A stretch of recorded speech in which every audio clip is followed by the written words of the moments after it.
ang alamin lang ho namin sa inyo ay kung alam ninyo ang tungkol sa record do ni Mayor Goo dahil naki-question din ang kanyang record nung siya ay tumakbong mayor ng Banban-Tarlac. Meron ba kayong record, Chairman? Kabayan, kahapon po, nung ating nalaman yung issue na yan, kaagad nating inalam sa ating pong clerk of court, meron bang na-file na disqualification o cancellation ng candidacy man lang nung naturang pong mayor nung siya ay nag-file ng certificate of candidacy para sa 2022 elections.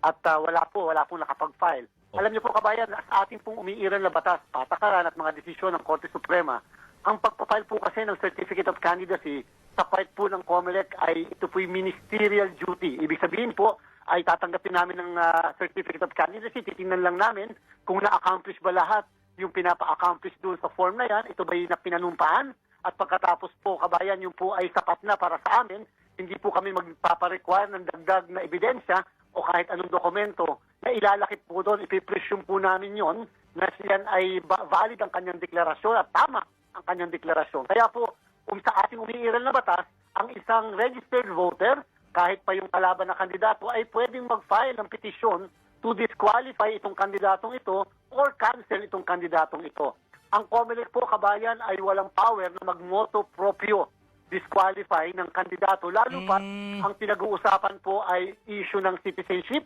residency, registration bilang botante, edad, at yung being able to read and write, yung tinatawag na literacy requirements. Yan po mga yan po, kabayan, kailangan meron magpa-file ng petition to cancel candidacy or disqualify the candidate. So walang nag-file. Kahit sinong kalaban niya, hindi rin nag-file. Kahit sinong politiko sa Bamban. Wala po, kabayan. At ito po para po sa kaalaman ng mga kababayan din natin. Ang jurisdiction po ng COMELEC ay magmula sa filing ng candidacy, yung tinatawag na election period, hanggang sa makapagproklama ng nanalong kandidato. Ngayon po, pagkatapos po makapagproklama ang COMELEC ng nanalong kandidato sa anumang pong posisyon, magbabago na po ang jurisdiction ng kaso o kung meron mang issue tungkol sa nanalong kandidato. Halimbawa po, yung isang mayor ay nanalo, ay may issue pala sa kanya tungkol sa citizenship, hindi naman nakita ng kahit sino. Opo. Yan po ay pwede naman ma-question pagkatapos ng proklamasyon o kahit siya ay nanunungkulan na sa pamamagitan ng tinatawag na petition for quo warranto